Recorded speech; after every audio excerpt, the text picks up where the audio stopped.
नमस्कार दोस्तों, इस वीडियो लेक्चर में हम डिस्कस करने वाले हैं डीप ओशन मिशन के बारे में, जो हाल ही में चर्चा में था क्योंकि cabinet committee of economic affairs, जो कि पार्लियामेंट की एक कमेटी के अंतर्गत आती है, इन्होंने मिनिस्ट्री ऑफ अर्थ साइंसेस के द्वारा ड्राफ्ट ये डीप ओशन मिशन को अप्रूवल दे दिया है।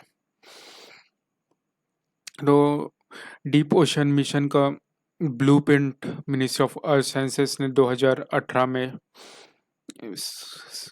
देश के समक्ष पेश किया था, और मिनिस्ट्री ऑफ अर्थ साइंसेस ने डीप ओशन मिशन के अलावा एक ब्लू इकोनॉमिक पॉलिसीज को भी ड्राफ्ट किया है। जानते क्या है डीप ओशन मिशन?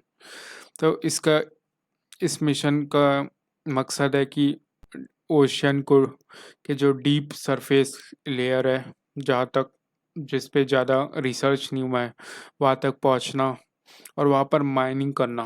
तो डीप सी माइनिंग बोला जाता है। इसके लिए हम उपयोग करेंगे अंडर वाटर व्हीकल्स का और रोबोटिक्स का। तो इंटरनेशनल सी बेड अथॉरिटी ने इंडिया को एक एक्सक्लूसिव राइट प्रदान की है कि वे सेंट्रल इंडियन ओशियन रीजन में पॉलीमेटालिक नोड्यूल्स को एक्सप्लोर कर पाए या फिर उसे एक्सट्रैक्ट कर सके। तो लगभग 75,000 स्क्वायर किलोमीटर का एरिया हमें प्रदान किया गया है। तो इस एरिया में लगभग 380 मिलियन टन्स के पॉलीमेटालिक नोड्यूल्स मौजूद है।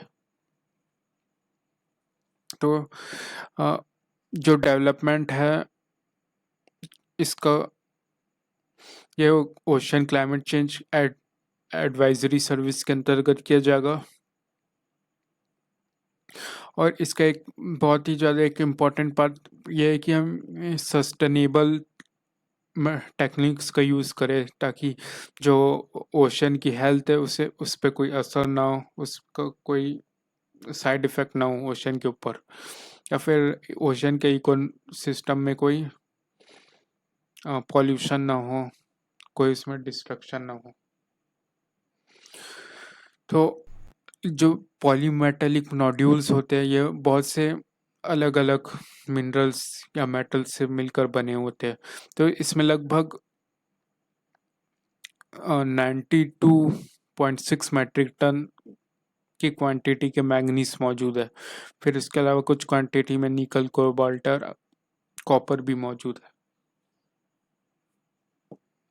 साथ ही साथ डीप ओशन मिशन का एक और अहम मकसद ये है कि हम ओशन की जो एनर्जी है उसका उपयोग कर सके, ताकि डीसैलिनाइजेशन प्लांट को ऑपरेट कर पाए।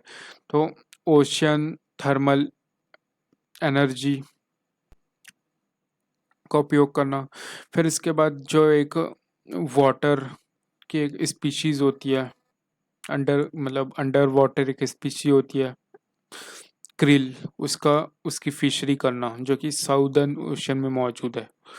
फिर इसका एक और मकसद ये है कि हम डीप ओशन का सर्वे कर सके, उसका एक्सप्लोरेशन कर सके और ज़्यादा से ज़्यादा इंफॉर्मेशन एक्सट्रैक्ट कर सके।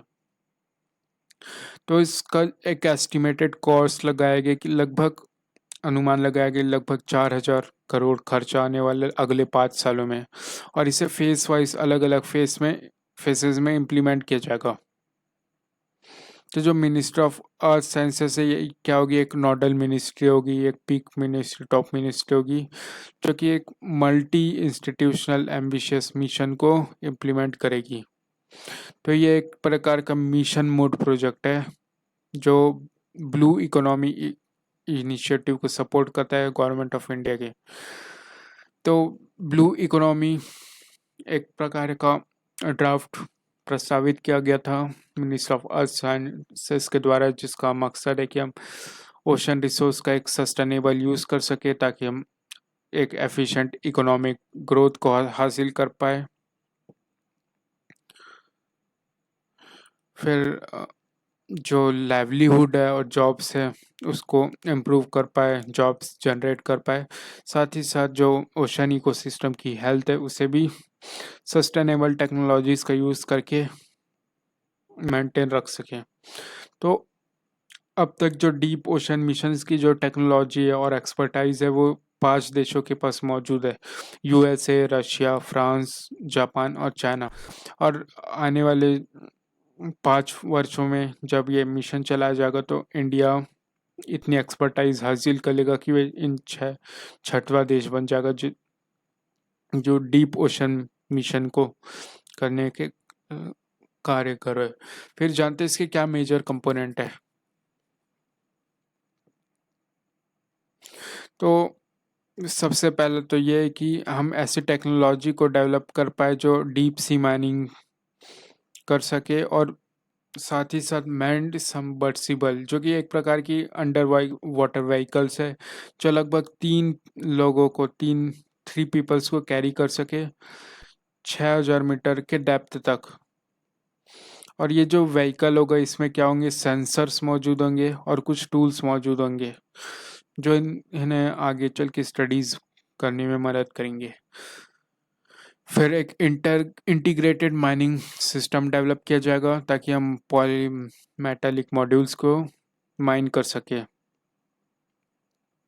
तो ये एक प्रकार के क्या होते हैं, रॉक्स होते हैं, पत्थर होते हैं जो कि स्कैटर्ड है। और ये जो सी बेड है, मतलब समुद्र की जो सतह है, जमीनी सतह, वहाँ पर मौजूद होते हैं। तो हमने देखा था कि नोड्यूल्स में एक बहुत ही ज़्यादा बड़ी क्वांटिटी में मैग्नीज होता है। फिर हमने देखा था कोबाल्ट देखा था, कॉपर देखा था, निकल देखा था और आयरन भी मौजूद थे उसमें। फिर आगे चल के इसका एक उद्देश्य है कि इसे कमर्शियल एक्सप्लॉयटेशन या फिर इसका कमर्शियल यूज़ एक्सट्रैक्शन के लिए भी इसे डेवलप करना आने वाले फ्यूचर्स में। तो जो इंटरनेशनल सी बेड अथॉरिटी है, यूनाइटेड नेशन ऑर्गेनाइजेशन के अंतर्गत आती है, इन्होंने कुछ इसके रूल्स एंड रेगुलेशन और कोड्स बनाए हैं, इवॉल्व किए। तो कमर्शियल एक्सप्लॉयटेशंस के कोड्स है, कोड्स मतलब कि उसके रूल्स एंड रेगुलेशंस क्या, कुछ लॉज है। तो वो किसने बनाया, अपने इंटरनेशनल सी बेड अथॉरिटी जो कि यूनाइटेड नेशंस ऑर्गेनाइजेशन के अंतर्गत आता है। फिर साथ ही साथ एक एडवाइजरी सर्विस को इम्प्लीमेंट करना जो कि ओशन क्लाइमेट चेंज होते हैं उस बारे पे एडवाइजरी रिलीज करना।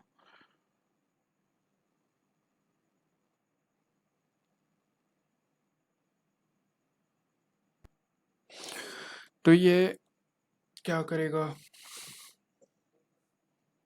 जितने भी ओशन मतलब समंदर में और महासागरों में जो डिकेड्स के स्केल पे या फिर सीजन्स के स्केल पे जो भी क्लाइमेट में क्या बदलाव आ रहे हैं, इसे वे ऑब्जर्व करेंगे और उस बारे पे अ, एक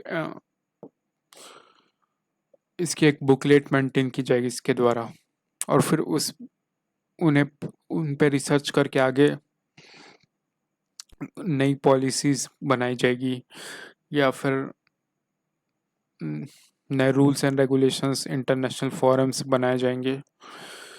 फिर साथ ही साथ ज़्यादा से ज़्यादा इनोवेशन लाया जा सके एक्सप्लोरेशंस के लिए।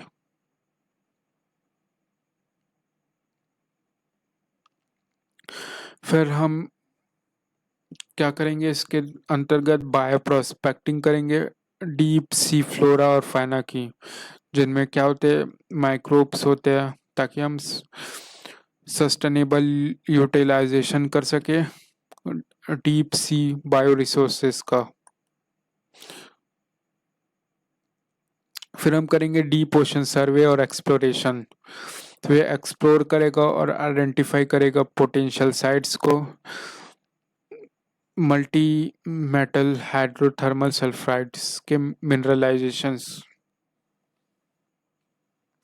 ये एक प्रकार के क्या होंगे, multi metal hydrothermal sulphides minerals होंगे।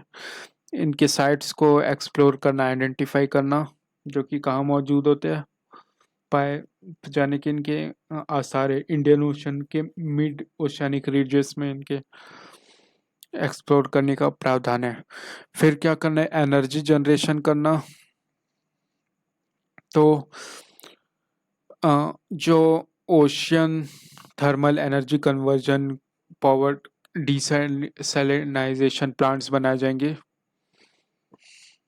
जो क्या करेगा, डिटेल्ड इंजीनियरिंग करेगा, डिज़ाइन करेगा। तो ओटीसी एक टेक्नोलॉजी, वो ये क्या यूज़ करती है, टेम्परेचर डिफरेंस को, ओशन के थर्मल टेम्परेचर डिफरेंस को मेज़र करती है और उसका उपयोग करती है एनर्जी एक्सट्रैक्ट करने के लिए।